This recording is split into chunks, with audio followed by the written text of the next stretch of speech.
BC రిజర్వేషన్లకు సంబంధించిన అంశంతో స్థానిక ఎన్నికలు ముడిపడి ఉన్నాయి, మన అందరికీ తెలిసిన ముచ్చట్నే.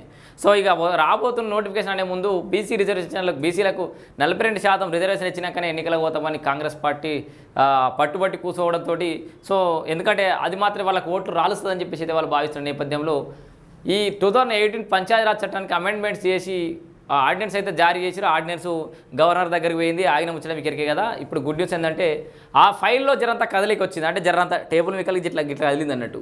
సో గవర్నర్ దాని మీద న్యాయ సలహా కోరిండు, ఆల్రెడీ అధికారులతో చర్చించిండు. మిగతా రాష్ట్రాలలో ఇట్లాంటి పరిస్థితులు ఎట్లా ఉన్నాయి, సో ఇది చట్టానికి ఎట్లాంటి చట్టబద్ధత ఉంటే అంటే ఏమేమి చేయాలి, న్యాయపరమైన చిక్కులు రాకుండా దాని మీద డీటెయిల్స్ అయితే తీసుకుంటున్నట్టు. అదే విషయం చూద్దాం ఒకసారి.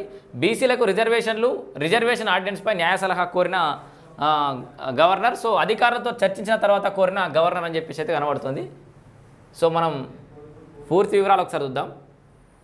ఇగో బీసీలకు రిజర్వేషన్ ఆర్డినెన్స్పై న్యాయ సలహా అధికారులతో చర్చించిన తర్వాత కోరిన గవర్నర్. సో మొత్తంగా ఇది ఇక లాంఛనమే, అంటే గవర్నర్ బీసీ రిజర్వేషన్ సంబంధించిన ఆర్డినెన్స్ మీద సంతకం చేయడం లాంఛనమే ఒక రకంగా. సో చేసే విధంగానే ఆయన మూమెంట్స్ అయితే కనబడుతున్నాయి.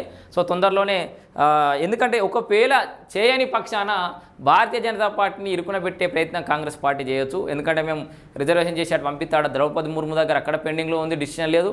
ఇక్కడ గవర్నర్ పంపిస్తే గవర్నరు బీజేపీ చెప్పినట్టు ఇంటుండు, దీని మీద డిసిషన్ తీసుకుంటలేరు అని చెప్పేసి బీజేపీని ఇరుకున పెట్టే ప్రయత్నం కాంగ్రెస్ చేసే అవకాశం ఉంది. కాబట్టి సో దాని మీద సంతకం చేసే విధంగానైతే కనబడుతోంది. సో రాష్ట్రంలోని స్థానిక సంస్థల ఎన్నికల్లో బీసీలకు 42% రిజర్వేషన్లకు సంబంధించి ఆర్డినెన్స్పై రాష్ట్ర గవర్నర్ జిష్ణుదేవ్ వర్మ న్యాయ సలహా కోరినట్టయితే తెలిసింది.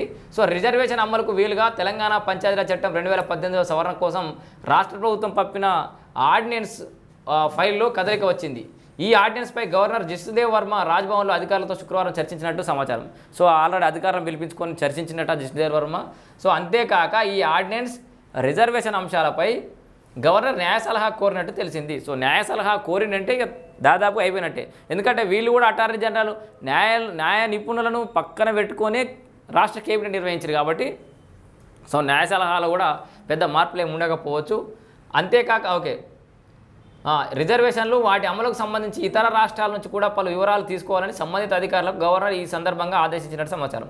సో దీనికి సంబంధించి అన్ని వివరాలు ఇతర రాష్ట్రాలలో ఏమున్నాయి కూడా తీసుకోవాలని చెప్పేసి కూడా గవర్నర్